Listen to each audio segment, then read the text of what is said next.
Hello BookTube, and hello AuthorTube. I thought I would check in with another haranguing video about preparing your story for NaNoWriMo.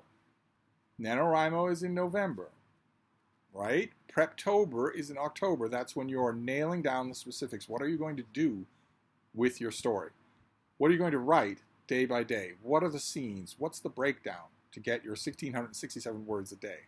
I like to think of Preptember as also preparing, only in a broader sense, where you're not nailing down characters and scenes and dialogue and turns yet. You're nailing down the broader stuff.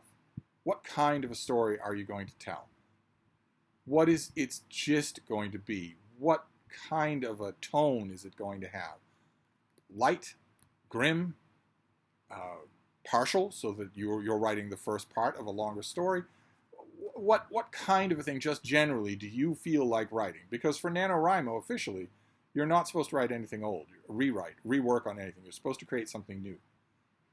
And in the course of haranguing you about Preptember, which we're in the middle of, doesn't feel like September, but nevertheless, we're in the middle of it. In the course of haranguing you about that, I have said over and over again that this is a rewarding thing to do. If you have never written anything before, if you've never written fiction under your own control before, you should try it, because it's an amazing feeling. It's rough at first, but it's amazing.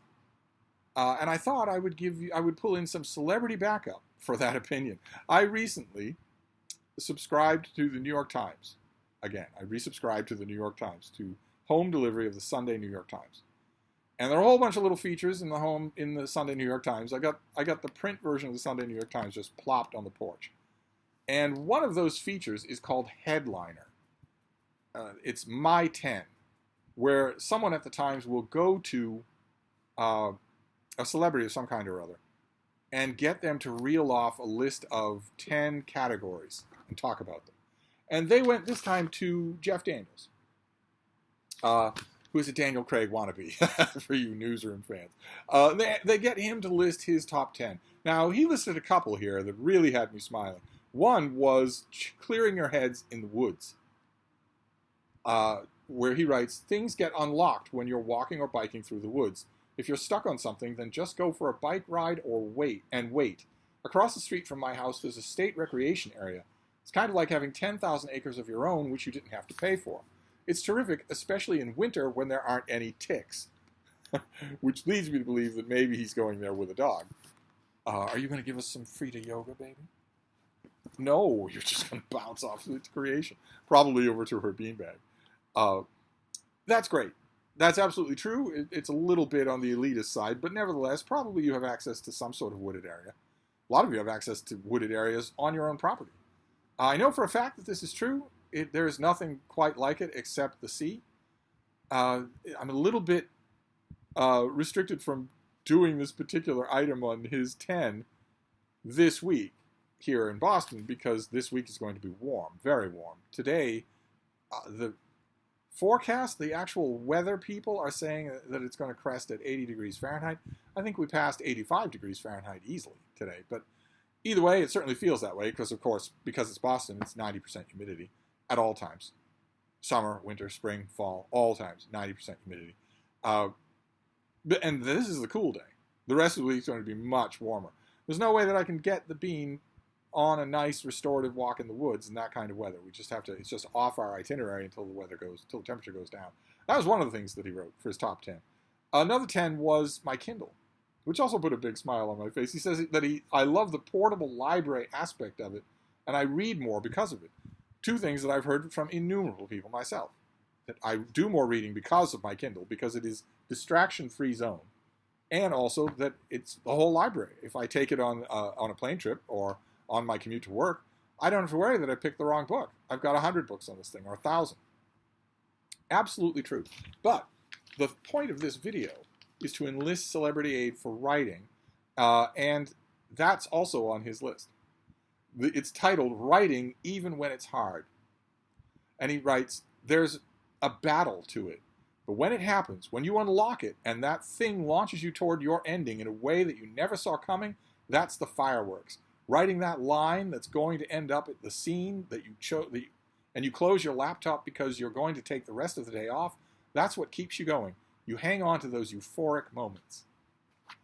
That's a very good combination of the exaltation of writing and also the realization that it's often hard, that it's often grueling, that it often doesn't give you those euphoric moments. Of course, the only quibble I would have is that when you have that euphoric moment, get up, walk around the block, kiss your dog, but don't take the rest of the day off. In about 10 minutes, you're going to be dead. So don't take the rest of the day off because you wrote a good line. That's a perfect way to get nothing written. But the sentiment is there. So you see that Daniel Craig agrees with me. Okay? So, again, I want to know in a very suspicious way. I'm saying I want to know, but what I'm really saying is, why haven't you done it? I want to know what your general ideas are for what you're writing. Are you coming up with general ideas? Are you jotting down something that you want to do? For instance, in this first week of Preptember, are you picking a genre? At least we can decide on that. What genre do you want to write? Are you going to write a murder mystery? Science fiction and fantasy, like 90% of the people who do NaNoWriMo? Historical fiction? What are you going to do, just generally speaking? What genre are you going to write in before you even think about multi-persons, a huge cast, a small cast, a happy ending, a sad ending, anything like that? Before you talk about anything like that, what kind of genre are you writing in? Has your Preptember gone at least that far? Feel free to tell me about it. I would love to hear. To report on myself, I have not decided yet. I am narrowing things down for this first week. I'm not going to take all month to narrow things down, but I'm narrowing things down, trying to figure out what it is that I really want to write. Of course, because of Sumerian September, my impulse is to write a Conan story or a sword and sorcery story. I think I should avoid that impulse. I don't know quite why, but I think I should avoid it. So I don't really know. But I am mulling a few ideas. I've narrowed it down from like 10 to 4. You should be in about the same position, so feel free to let me know. Anyway, I'm going to wrap up this harangue. Jeff Daniels and I have better things to do, so I will leave now, and I will be back. Thank you, BookTube.